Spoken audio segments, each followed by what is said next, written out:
Hi everyone! Today is February 14. This is my husband. He make a grocery. Do you see the grocery? But the most important one is my flowers! Yeah! Yes, I have my flowers. What will you say to me?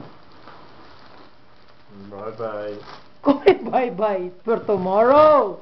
I love you. And then, tomorrow, what is the day for tomorrow? San Valentine. Yes, San Valentine's.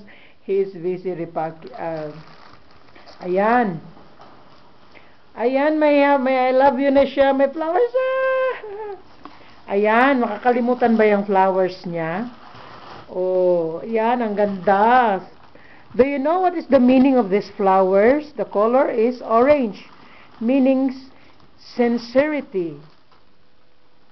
Ay, happy Valentine's all.